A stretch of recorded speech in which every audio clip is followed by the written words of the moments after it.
So yan mga kabikers, kumusta kayo for today's video? Paano nga ba gumawa ng isang juicy na palaman ng pandikoko mga kabikers? Yun ang isi-share ko sa inyo ngayon kung paano gumawa ng isang napaka-juicy na palaman ng pandikoko. Kung ano yung sekreto na ginagamit ko, panoorin nyo mga kabikers ang matapos yung video. Pero bago yan, ito pala mga kabikers ay yung ginagawa ko bago ako maggawa ng tinapay, ganito. Yan pala si Mrs. naglilinis ng electric pan natin kasi mahina na kayo, sobrang init yung kumaway. Pero so ayan, yan yung linilisan ni Mrs. yung electric pan natin. Yan yung mga estante natin, walang laman. Yan ang TV natin. So ayan, walang laman yung estante natin at yun ang labas ng bakery natin mga kabakers. Konting pasilip, no? At bago ako mag-umpisa, chinecheck ko muna yung ating mga ingredients. Yan. Kung marami pa, yan yung asukal natin na estimated 2 araw, kailangan natin magpa-deliver. So ayan, yung margarine natin, siguro pwede pa naman niya siya. Yung ating lard, yan pwede pa rin. Kasi check ko talaga mga kabakers yan, kasi pag nagma-deliver tayo, maganda kung isahan lang siya. So yung harina natin nasa gilid, konti na lang. Saka yung third class, wala na din. Kailangan natin magpa-deliver. So ayan, nagpumpisa na nga ako. Mayroon ako ditong asukal. Ang timbang ng nyug natin ay 1/2 kilo. Tapos yung asukal natin is 1/4. So ayan mga kabakers, yung sekreto sa paggawa ng juicy na pandikoko, palaman, ay gumamit tayo ng nyug na, yan no, yung pure na nyug talaga. Tapos yung makatas. So ayan, yan, di ba makatas siya, pinakita ko sa inyo. Isa yan sa mga sekreto na para maging juicy yung pandikoko dahil doon sa kanyang gata. So yan, titimpla natin yung asukal natin, 1/4 or 250 grams yan mga kabakers. So maglalagay lang ako dito ng 2 cup ng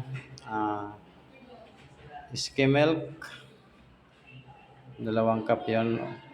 So ayan mga kabakers, naglagay din tayo ng margarine. Napaka-importante yung margarine, huwag kakalimutan kasi makakatulong din siya para maging juicy yung ating palaman ng pandikoko. So bago ko nga ihalo yung ating anyog, minix ko muna yung ating yung ingredients na nilagay natin, yung asukal, yung ating skim milk, milk powder, saka yung margarine. Para pag naglagay tayo ng ating nyog, make sure na naghalo na yung margarine saka yung asukal, kaya labas siya na pantay yung kanyang tamis. So yan mga kabakers, ganyan lang yung sekreto para maggawa ng isang juicy na palaman. So minsan nakakapili kayo, marami yan sa amin na dry daw yung palaman. So minsan kasi sa sobrang tipid, tinitipid yung margarine. Yung iba naman gumagamit ng harina, dinadamihan para mas maraming kalabasan ng pandikoko. Siyempre nga naman pag maraming labas, maraming benta. So ayan, pure gumagata-gata pa natin. So balik nga tayo sa pinag-uusapan natin. Pag maraming labas, maraming benta, minsan nagiging dry na yung ating palaman kasi sobrang dami na ng harina. Minsan gumagamit din naman ako ng harina mga kabakers. Naglalagay din ako, naubusan ako ng skim milk, o minsan gumagamit ako ng breadcrumbs. Maganda din yung breadcrumbs gamitin. So yan mga kabakers, ganyan lang ako maggawa, no, ng ating palaman ng pandikoko. Pero napaka-juicy niyan, napakasarap. Kaya nga napansin nyo, yung mga tinapay ko dito is ubos-ubos talaga yan mga kabakers. Kung hindi ka ngayong araw, pag naggawa ka, tapos bukas, pag hindi ka nakapaggawa, wala ka ng tinapay, ubos. So yan mga bakers, bali yung dough dito, pinutol ko na. Ayan, 25 to 30 grams ang putol ng ating dough. So hindi ko na ipakita sa inyo, yung dough na yan ay yung mga pangkaraniwang masa sa mga bakery, mga Spanish, ganun yan. Kasi marami tayong gawa. Sinaglit ko lang mag-share ng palaman ng ating juicy pandikoko. Kasi marami talagang nasarapan ng pandikoko na yan. So ayan mga bakers, nag-umpisa na nga tayo magbalot. Yan, bali yung palaman natin dito is tansahan lang pero siyempre matagal na natin ginagawa yan. Is nasa 10 grams yan mga kabikers, yung ginagamit kong palaman is nasa 10 grams. Yan. Yan mga kabikers, ganun lang kung magbalot ng ating pandikoko. Kung mapapansin nyo, hindi natin kailangan mag-gloves kasi didikit siya. Kaya nahihirapan tayo lalo na pag maraming gawa. Hindi talaga natin makakayanan kung mag-gloves tayo kasi didikit siya. Okay lang kung maliit lang na gawa, yung mga pangkain lang, yung mga ilang piraso lang yung gagawin mo, is pwede ka mag-gloves kasi hindi mo naman kailangan talaga mo ng marami kasi pagkain lang. Pero kung kagaya nito ng mga pang-business, eh, hindi ka kayanin. Kung magpa-gloves-gloves ka, lalo lang pag nag-iisa ka lang gumagawa, aabutan ka ng alsa ng tinapay mo ng do at saka may dahilan pa yon ng pagkasira ng tinapay. So ayan mga bakers, natapos nga ako dyan. Bale 15 pieces ang laman ng isang tray. Binutasan ko lang siya ng tinidor, ganyan mga kabakers.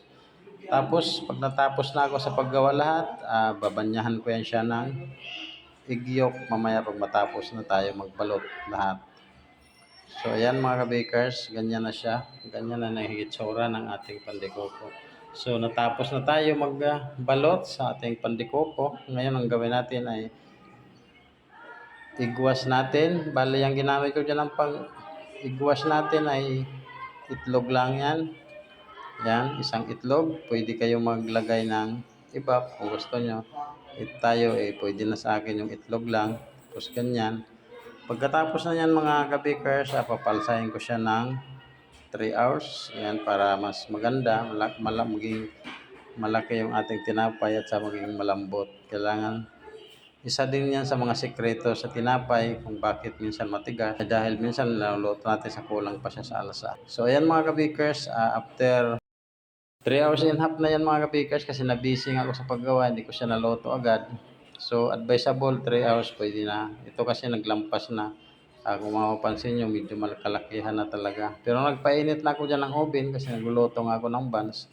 Yan, niluto ko siya mga kabakers ng 15 minutes.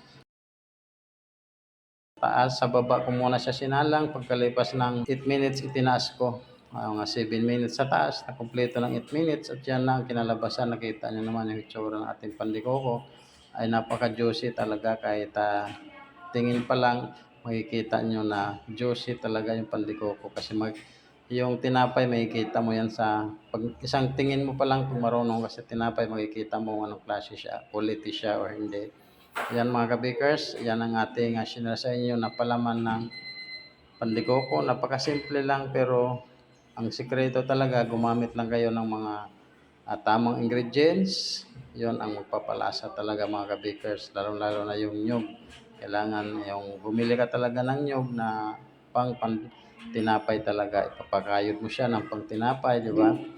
Hindi yung tatanggalan mo siya ng gata, tapos yung pinagtanggalan mo, yun ang gagawing palaman. Meron din ganun, meron ako na-enkwentro na ganun. Para makatipid sila, gagamitin nila sa ibang tinapay pa, di ba? So ayan mga kabakers, hanggang dito na lang. Maraming salamat. At kung nagustuhan nyo itong video ko, huwag kalimutan like and share, subscribe na din. So ayan, hanggang dito na lang. Maraming salamat. Bye-bye.